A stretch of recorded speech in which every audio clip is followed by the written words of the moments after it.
was 30 years ago that I purchased my first Mercedes-Benz. It was a 1982 240D. It was this color even. And one of the first things that impressed me about these old Mercedes was the way the doors closed with that nice, lovely thunk. And I hear this from a lot of people, friends. They'll say, man, those doors close so nice. Well, sometimes they don't close so nice. You may get them where they bounce or even squeak when you drive, and usually if that's the case, this part right here might be wearing out, and this is called the door striker.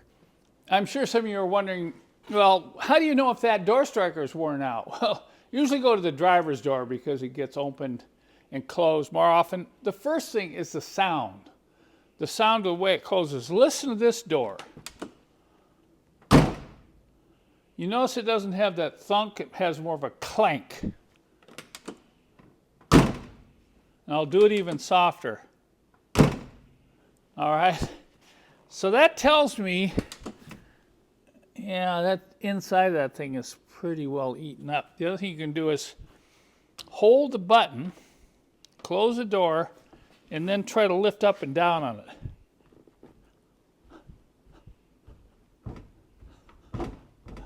You can feel, you can even almost hear this move up and down. If the hinges forward were badly worn out, well, then you'd hear it clunking, but that's what's going to make noise going down the road when it's worn out enough that that conical pin can move inside the receiver. So that's an indication that you probably need to replace the door striker. The striker on the right side of this car is in much better condition. I can tell by looking at the brass insert. It's not anywhere near as worn. But I thought you'd find this interesting because maybe you can differentiate. You heard the sound of me closing the left door. Now listen closely as I close the right door. Hear the difference?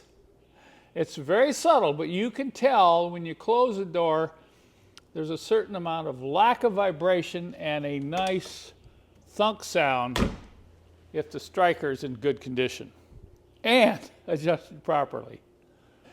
It is a steel casing over a rubber insert with a brass conical receiver to line up the door when it goes. So when this rubber starts to deteriorate, your door is not going to close with that beautiful solid thunk. So one of the first things I ran into 30 years ago working on these old W123s as well as the W126 was trying to get these little bolts loose, because you can also adjust this. You can loosen up these 4 bolts and you can adjust this. You can twist a little bit, you can raise and lower it, so then you can get the door to line up perfectly with this conical pin right here. You see how that conical pin is tapered? And that's going to go right down through the center, so by adjusting the striker, you can get it to go in and give it that nice clunk. So I'm looking at this one and think, oh, why don't we put a new one on there? This one's looking kind of old and tired. And I got my wrench out, and every time I do this, I start dreading it, because I know odds are I'm going to round out the hex heads on these bolts. Let me show you this here. See, there's your hex wrench. And if you look, they all go in a little sloppy. And the other problem is this is soft steel. I can't believe how soft this is. So I thought, okay, I'm going to try real hard. The first one, I get the wrench, I hold it as tight as I can, then I give it a little rap like that to kind of break that loose. And I was successful with the first one, and then I went to get on the second one. Oh man, look what happens. It doesn't take hardly anything for that head of that bolt to round out, just a little bit, so it's rounding out in there. And I would say for the last at least 25 years, I said, man, I wish I could find a better bolt. And more recently, I've kind of fallen in love with Torx, particularly working construction with screws. I threw away all my Phillips screws and I now only have Torx screws. What if I could find a bolt, a matching bolt that had a Torx head and was harder steel than these original bolts? Well, that doesn't solve my problem right now. So I'm going to have to get this out. One solution, then I think you should try this one first, is I have a special modified Torx bit that I include in my emergency removal kit. And it's ground down, and if you notice, it won't quite fit in there. It'll kind of spin. And the idea is you take a hammer and you drive this in to get these little barbs to grip in here where it's damaged. You may remember at the beginning of this video, I talked about my quest to try to find a better bolt. Well, take a look. My dreams have come true. Considerably different than the original bolt. Instead of having to fight it with this little teeny hex wrench, you now can loosen and tighten these bolts with a T45 Torx. And look at how it goes in there, and look at how tight that is. So you can quickly loosen and tighten these bolts to make adjustments to your door strikers without fighting this little hex wrench and without worrying about stripping the heads off. These are really hard steel bolts. Unfortunately, they're not available to purchase. I actually had to do some machining on a lathe to make these work. I know it takes a little finesse to get these strikers adjusted properly, but once you do it, and there's a few tricks involved, but once you do it when you close the door, you'll hear that nice clunk, and what you're looking for is alignment right here. Alignment right here, you're looking for the door being flush with the fender, and the proper amount of drag when you pull the latch, and a nice thunk when you close it. I'll be doing a separate video on how to adjust these strikers. That will be included when you purchase a striker or a striker kit on my website. Along with the video on installing and adjusting your new door striker, I have another video which covers how you get these bolts out.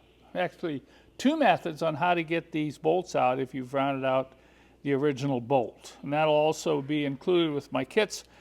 And you'll have the option, when you buy a new striker, you'll have an option of whether or not you want to buy the original bolts or you want to buy the new Torx bolts.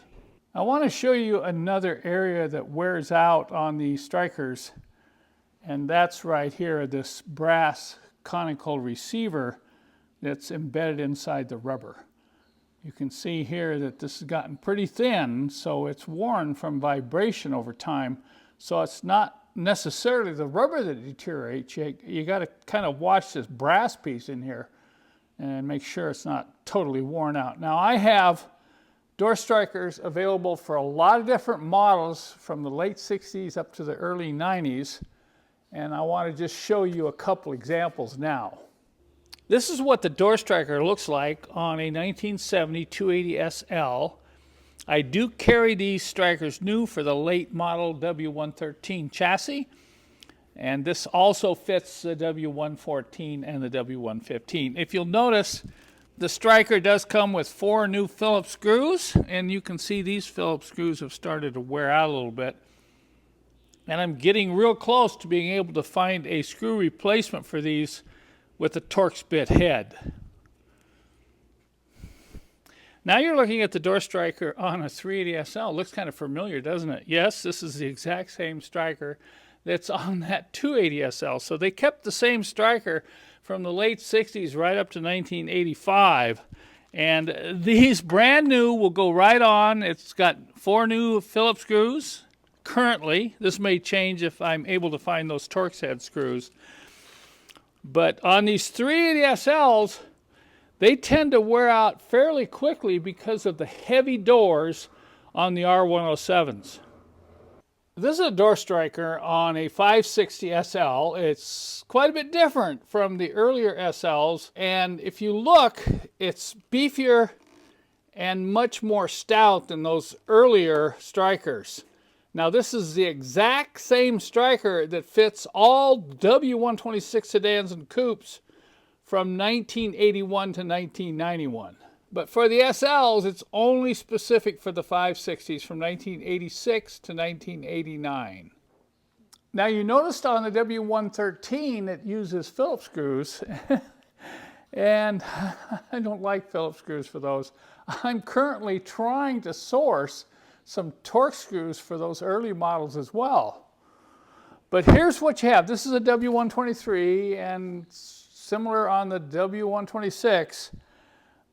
These are the bolts that come from the factory right here that I have, what do you want to call it? I have fretted over, let's put it mildly, over the last 30 years.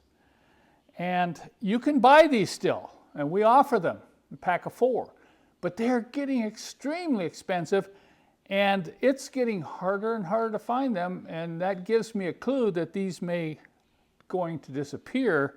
And that's another reason why I wanted to come up with these different style bolts that are Torx. And there you can see the difference right there. And you can see how having this T45 going there, be able to tighten this down and loosen up. You never have to worry the next 20, 30 years that you're going to round out the head in these bolts. Now we sell the bolts in a pack of 4. We sell the bolts in a pack of 4 with the Torx 45 if you don't have one. And then over here we have this emergency bolt removal kit, I call it, when you end up rounding out one of these hex head factory bolts. And I can guarantee you, if you're going to be messing around with these old cars, this is going to happen to you someday. So there's a lot of different resources we offer you on my website, and we'll continue to search for other solutions for the door striker dilemmas that you may run across.